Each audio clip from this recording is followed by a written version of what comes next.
The first time I saw the welcome email, I assumed it was a scam. But then my phone buzzed with a text that used my full name, my last four digits, and a start time I never agreed to. Ethan, badge pickup is 8:40 a.m. Do not be late again. I stared at it in my kitchen, coffee in one hand, and my laptop open on the counter. Because I did not have a badge. I did not have a manager.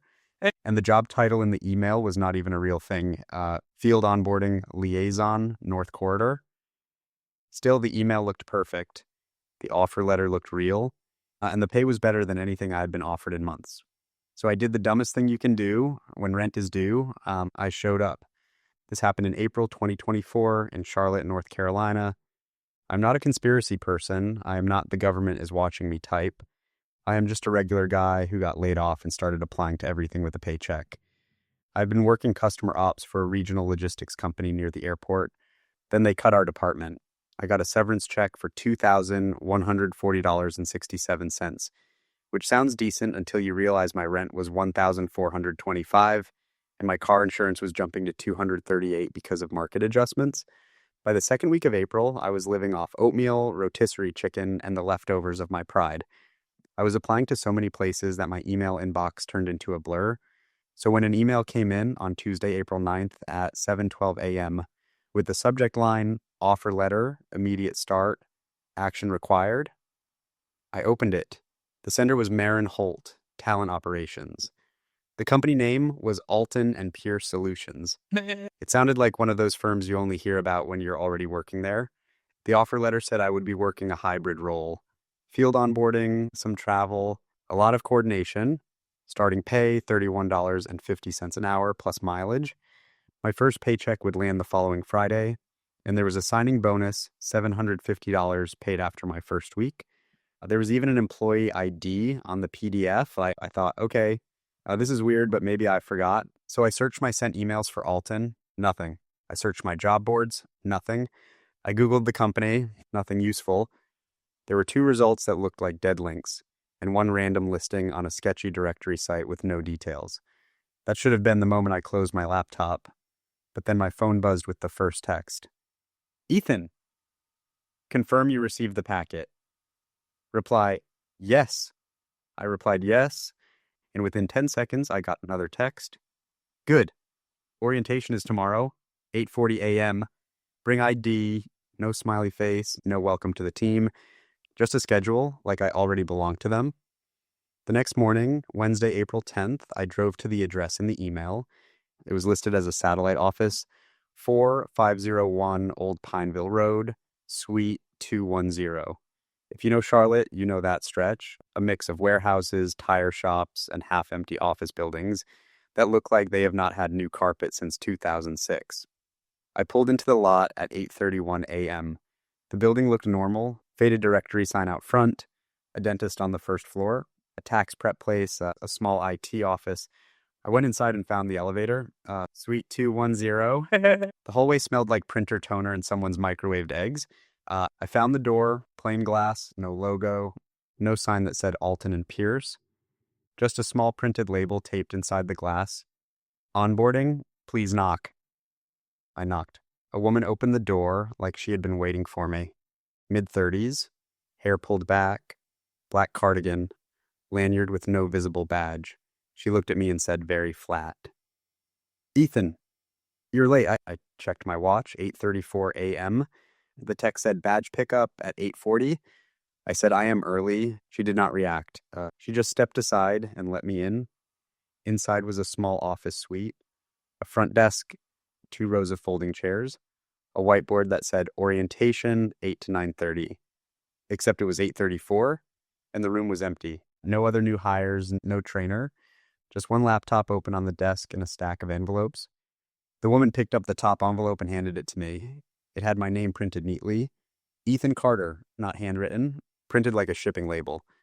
Inside was a badge, my photo, my name, and under it the same title, Field Onboarding Liaison, North Corridor. The photo was me, but it was not a photo I had ever taken for a badge. It was from a wedding last year, a candid shot. I was wearing a navy suit, smiling. That is when I felt the first cold drop in my stomach. How did you get this picture? I asked. She blinked once. You uploaded it? No, I did not. She pointed to the laptop. On the screen was a page titled Employee Portal, and it showed my profile, my email, my phone number, my previous employer, even my emergency contact, my sister's name. Everything was filled in like I had completed it. I stepped back. This is not right, I said, quieter. The woman's tone stayed the same. Do you want the role or not? I looked at the badge again. It felt real. Heavy plastic, a magnetic strip. I did not know what to do, because if this was a scam, it was the most detailed one I had ever seen. And if it was not, then why did it feel like I had been working there already? Orientation lasted exactly 13 minutes. That was the second weird thing. The woman, she finally told me her name was Kara, did not do the usual HR stuff. No benefits overview, no handbook, no tell us about yourself. She gave me a small black notebook and a keycard sleeve. Then she slid a printed sheet across the desk. It was a schedule. 3 locations, 3 days. All in the North Corridor, which apparently meant an area stretching along I-77 toward Lake Norman. The first stop was for that same afternoon, April 10th, 1:30 p.m., Site 3B, induction support, address 7120 Statesville Road, dock entrance, and I told her I did not understand what I would be doing. Kara said, "You will know when you get there." I laughed once because I thought she was joking. She did not smile.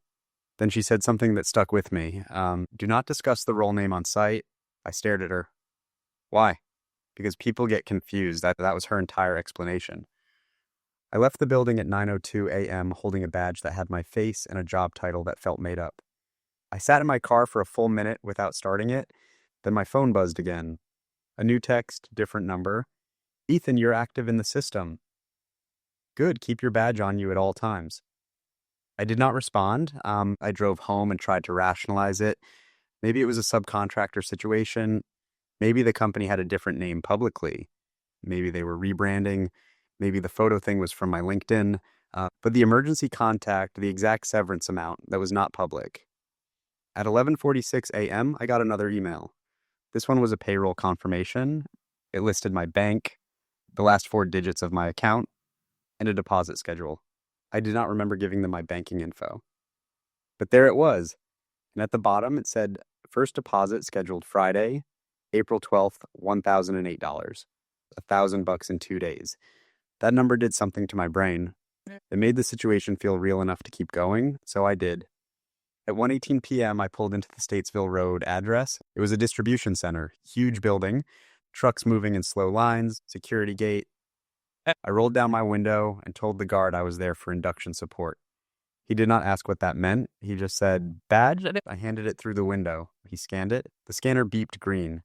Then he looked at me like he recognized me. Finally, he said, "Park by Doxy." And that was the third weird thing. He said finally like I had been missing. Inside, nobody treated me like a stranger. A supervisor in a yellow vest waved me over and said, "You were with Pierce." I did not answer fast enough. He nodded like my silence was confirmation. Good. We have got a gap. He handed me a clipboard. It had a list of names. Some were highlighted, and next to my name, someone had already written, "Assigned." I did not know what I was supposed to do, so I did what I always do when I'm confused. I watched, I listened, I asked small questions that did not reveal how lost I was. Within 20 minutes, I realized the job was basically human glue. When new temps showed up, I guided them. When someone needed a badge reset, I walked them to security. When a manager needed someone to cover a station, I found bodies. Not glamorous, but real. And everyone acted like this role had always existed. At 3:07 p.m., a woman named Denise leaned close and said quietly, "You should stop using your real name here." I blinked. What? She did not look at me. She kept labeling boxes. I'm not joking. They do not like it. Who is they? Denise finally glanced at my badge, then back to the boxes. Alton, she said. Pierce, whoever signs your checks, just do not stand out. Then she walked away like she had said something normal. By the time I left at 5:12 p.m., I had a weird feeling, like I had stepped into a job that was built around pretending. And if I stopped pretending, something would snap. That night when I got home, I opened my laptop and tried again to find the company. I searched every variation, Alton and Pierce Solutions, Pierce Onboarding, Marin Holt Talent Operations. Nothing solid. Then I checked my LinkedIn, and my stomach dropped. My profile showed a new job listed. It had been added automatically. Field onboarding liaison, Alton and Pierce Solutions. Start date, April 2024. And it had 17 congratulations reactions from people I barely knew. Like the world had accepted the job before I did. On Friday, April 12th at 6:18 a.m., the deposit hit my account. $1,008, exactly like the email said. No pending, no delay, just money. That should have made me feel relief. Instead, it made me feel trapped because now it was not just a weird email. It was a payroll operation, a badge system, a network of sites that recognized me. And someone had access to my personal information deep enough to make it all seamless. That same morning, Cora texted, "You are cleared for corridor access. Today, 10 a.m. Bring the notebook." I did not even remember her giving me a notebook until I saw it on my counter. Plain black, no branding, just pages. I flipped it open. The first page was not blank anymore. There was handwriting, neat, all caps. "If you are reading this, you are already in. Do not ask about the company name. Do not say the role title out loud. And if someone calls you replacement, do not correct them." My throat went dry because I had not written that, and I had not seen it before. At 9:42 a.m., I drove back toward the I-77 corridor to a location Kara sent. It was not a warehouse. It was a small office park near Huntersville. The address led to a building with tinted windows and a lobby that looked like it was designed to keep people quiet. There was no receptionist, just a sign and tablet. When I typed my name, it autofilled and said, "Welcome back." I rode the elevator up to the third floor. The doors opened to a hallway with gray carpet and 2 bright lights. Suite 310. The door was already cracked open. Inside, the room was mostly empty. Just a table, 2 chairs, and a man in a light blue button-up shirt, sleeves rolled to his elbows. He stood when I entered, smiled like we were old friends. "Ethan," he said, "good, sit." I did not sit right away. "Who are you?" I asked. He nodded like that was expected. "My name is Miles," he said, "and you took a job that does not exist." There it was, out loud. The exact thing I had not said to anyone. I felt my chest tighten. "I do not understand what is happening," I said. Miles gestured to the chair calmly, so I sat. He slid my notebook toward him, flipped it open, and tapped the first page. "That message," he said. "That was your warning, not ours." "My warning," I repeated. Miles leaned back. "Ethan, this role is a plug," he said. "A patch. It gets used when something goes wrong in a system that cannot admit anything is wrong." I stared at him. He continued, like he had given this explanation before. "You have worked in logistics. You know what happens when a line stops. Everyone panics. People start lying. Numbers get edited. Blame gets shuffled. Leadership wants the dashboards clean." He paused, so a third-party group steps in, quietly, fixes the gap, keeps the flow moving. No paper trail. He pointed at my badge. "That badge is not for the company you think. It is for access." "To what?" I asked. Miles did not answer directly, and instead he opened a folder on the table and turned it toward me. Inside were printed screenshots, my job applications, my resume, my unemployment claim, even a photo of me walking into the Pineville Road building on April 10th, a timestamp at the bottom. 8:34:18 a.m. My skin prickled. "This is insane," I said. Miles nodded calmly. "I know it feels that way," he said, "but it is simpler than you think." He tapped one of the papers. "Your identity was selected because you are forgettable in the best way. No offense, your records are clean. Your employment history fits. You do not have a public presence, and you are under financial pressure." And I did not like how accurately he said that. "Selected by who?" I asked. Miles held up a hand. "You're asking the wrong question," he said. "The question is why it keeps happening." I frowned. "Keeps happening." He slid one more paper toward me. It was a list of names, about 12. Some were crossed out. One had a note next to it. "Refused, returned badge." Another said, "Asked too many questions." At the top of the list was a heading, "Liaison Rotation, QDV," and at the bottom, in smaller letters, "Replacement needed by May." I stared at the word replacement, the one the warehouse woman had mentioned. Denise. She was not being dramatic. She was warning me. Miles watched my face. "You are not the first," he said, "and you will not be the last." What happens to the people who refused? I asked. Miles shrugged lightly. They go back to their lives, he said. Most of the time. Most of the time, I repeated. He looked at me for a beat. Then he smiled again, smaller this time. They forget, he said. I felt a cold wave move through my stomach. Forget what? Miles tapped my notebook. The role, he said. The corridor.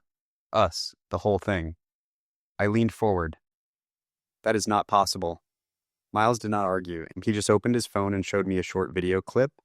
A man sitting in a car, looking confused. The man looked like he had been crying. A voice off camera asked, "Do you remember why you are here?" The man shook his head. "No," he said, "I do not know. I do not know why I have this badge." The camera panned down. The badge in his hand had the same blank style as mine. Different name, same job title. Field Onboarding Liaison, North Corridor. I swallowed. What is this? I asked. Miles set the phone down. An exit, he said, if you want one. Then he slid another sheet toward me. It looked like a simple contract. 2 options at the bottom. Option A, continue through May, bonus $4,000. Option B, immediate exit, stipend $1,500. Badge return required. My eyes locked onto the numbers. The amount was not life-changing, but it was enough to matter. I looked up. What is the catch? I asked. Miles pointed at the notebook again. If you choose B, he said, you agree to stop trying to understand it. You stop digging. You stop talking. You do not post about it. You do not ask anyone from the sites. And you do not say the company name out loud again.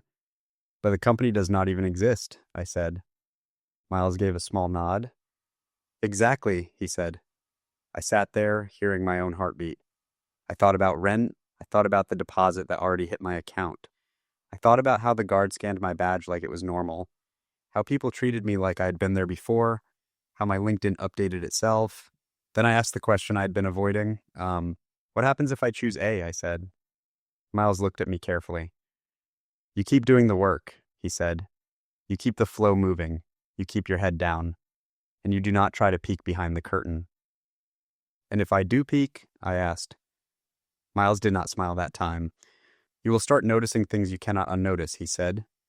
He stood like the meeting was already over. Think fast, he said, because your replacement is already in the pipeline. I chose option B, not because I was brave, because I was tired. I walked out of that building with my notebook in my hands and my badge clipped to my belt like it weighed 50 pounds. I drove to a coffee shop near Birkdale Village and sat in my car for 10 minutes staring at the steering wheel. At 12:07 p.m., I texted Kara, I'm returning the badge. She replied almost instantly. Drop Pineville, 2:15. No questions. No, are you okay? Just logistics. At 2:08 p.m., I was back at the Pineville Road Suite. The door was unlocked and no one inside. The folding chairs were gone. The whiteboard was wiped clean. The front desk was empty except for a small box with a slit on top and a sticky note. Badge is here. I stood there, alone, listening to the hum of the lights. I dropped my badge into the box. It made a soft clack. Then my phone buzzed. A text from an unknown number. Good choice. Delete the notebook. I stared at the message, then I opened the notebook again. Every page after the first was blank. All the notes I remembered taking. All the scribbles and names and little reminders. Gone. Like they had never existed. I flipped through it 3 times, faster and faster. Nothing. Only the first page remained. The warning. The one I had not written. I went home and did what any normal person would do. I tried to save evidence. I screenshotted the emails. I downloaded the PDF offer letter. I saved the payroll confirmation. I even recorded my phone screen scrolling through the text messages. Then I checked my downloads folder. The files were there for about an hour. At 6:41 p.m., I went back to show my sister because I needed someone else to tell me I was not losing my mind. I opened my laptop. The folder was empty, not moved, not in trash, empty. The emails were still in my inbox, but when I clicked them, they would not load the content. Just spinning. Then a message that said, "This message is no longer available." The next morning, my LinkedIn job entry was gone, like it had never been added. The reactions were gone too. And my bank deposit, it stayed. The money was real, but the job behind it was erased. 2 days later, on Monday, April 15th, I got a final deposit. $1,500, exactly what option B promised. No memo, no pay stub, just money. And then nothing. No more texts, no more emails, no more badge pickup reminders. It was like the whole thing exhaled and disappeared. I told myself to accept it and move on. I applied to normal jobs again. I got interviews. Life started to feel normal until May. On Saturday, May 11th at 9:26 p.m., my phone buzzed. A text from an unknown number, just one line. North Corridor needs you Monday, 8:40 a.m. I stared at it for a long time. My heart did not race. I did not panic. I just felt that same cold drop in my stomach, like my body remembered something my mind wanted to forget. I did not respond. I blocked the number, then another text came through from a different number. Replacement failed. You're still active. I went to my closet and pulled out the jacket I wore to the Pineville office, searching the pockets like a crazy person. Nothing. No badge, no notebook, no key card. Just lint and an old receipt from a gas station. But on the back of that receipt, in faded ink, there was a note I did not remember writing. All caps. Neat. 2 words, do not go. Even now, I do not know who wrote it, but I know this. Somewhere in Charlotte, there is a door with no sign, a scanner that still recognizes my name, and a job that does not exist, waiting for someone to show up anyway.